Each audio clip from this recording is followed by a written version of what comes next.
কারিগরি শিক্ষা নিলে দেশ বিদেশে কর্ম মেলে। সুপ্রিয় দর্শক মণ্ডলী, আজ আমরা এসেছি সিরাজগঞ্জ সরকারি টেকনিক্যাল স্কুল অ্যান্ড কলেজে।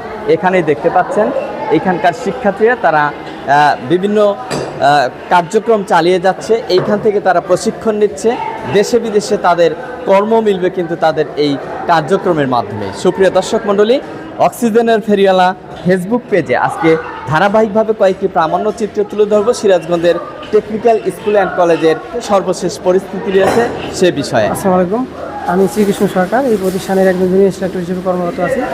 আমাদের ছেলেবেলে এখানে তিনটা পর্যায়ে আছে, একটা হচ্ছে প্রি ভোগ, একটা হচ্ছে ভোগ এসএসসি এবং ভোগ ইন্টারমিডিয়েট।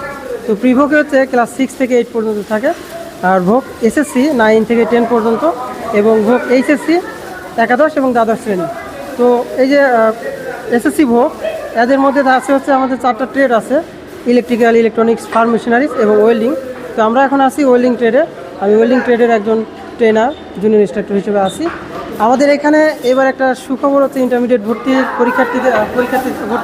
ক্যান্ডিডেটদের জন্য, যে আমরা এখন এইবার এসএসসিতে যারা পাস করছে যে কোনো বিভাগ থেকে, তারা কিন্তু এখানে ইন্টারমিডিয়েটে ভর্তির জন্য আবেদন করতে পারবে।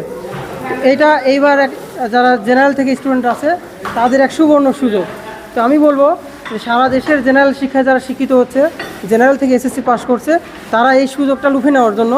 কারণ এতে আমাদের দেশ পাবে একজন কর্মজীবী মানুষ, একজন দক্ষ মানুষ, এবং বিদেশে তারা কাজ করার মাধ্যমে দেশে অর্থনৈতিকভাবে স্বাবলম্বী হবে এবং বৈদেশিক মুদ্রা অর্জনের মাধ্যমে আমাদের দেশকে স্বাবলম্বী করতে পারবে। এবং আমাদের দেশ থেকে বেকারত্ব দূরীকরণের একটা অন্যতম মাধ্যম হচ্ছে কারিগরি শিক্ষা।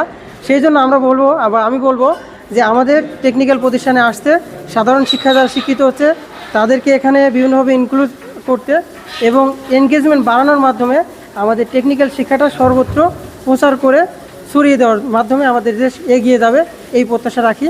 এবং এভাবে আমি দেশবাসীকে আহ্বান করব, আমাদের প্রতিষ্ঠানে এসে স্বচক্ষে দেখে আমাদের প্রতিষ্ঠানে তাদের শিক্ষার্থী, তাদের ছেলেবেলে, তাদের বাচ্চা কাছে যারা আছে সবাইকে ভর্তি করার মাধ্যমে নিজেরা স্বাবলম্বী হবে এবং দেশ থেকে বেকার মুক্ত করবে। আমি Mohammad Akram Hossain, junior instructor welding and fabrication.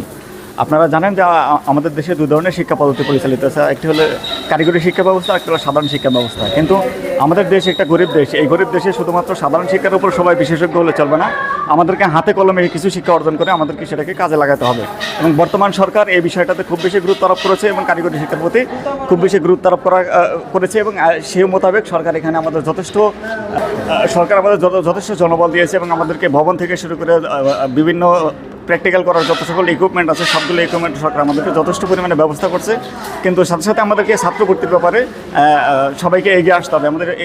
আমরা রিকোয়েস্ট করবো সিরাজগঞ্জ জেলার বা তারা আশেপাশে যারা আছেন তারা তাদের ছেলে মেয়েদেরকে এই প্রতিষ্ঠানে ভর্তি করার মাধ্যমে তারা তাদের নিজেদের পরিবারকে স্বাবলম্বী করতে পারবে, ঠিক সেই সাথে তারা দেশকেও এগিয়ে নিয়ে যেতে পারবে। আমরা জানি যে আমাদের দেশে অর্থ উপার্জনের দুইটি গুরুত্বপূর্ণ পদ্ধতি, একটা হলো তৈরি পোশাক রপ্তানি আর একটা হলো বৈদেশিক রেমিটেন্স। আমরা জানি বাইরে যারাই যায় তারা সাধারণত অদক্ষ বা অল্প দক্ষ, কিন্তু আমরা এটা দেখতে পাই যে যারা আসলে আমাদের প্রতিবেশী দেশ ভারত আছে বা পাকিস্তান আছে, তারা একজন শ্রমিক বিদেশে পাঠায় যে টাকা উপার্জন করে, আমাদের সেই অর্থ উপার্জন করতে রেমিটেন্স আনতে আমাদের অন্ততপক্ষে 5 জন শ্রমিক পাঠাতে হয়, কারণ আমাদের শ্রমিক অদক্ষ।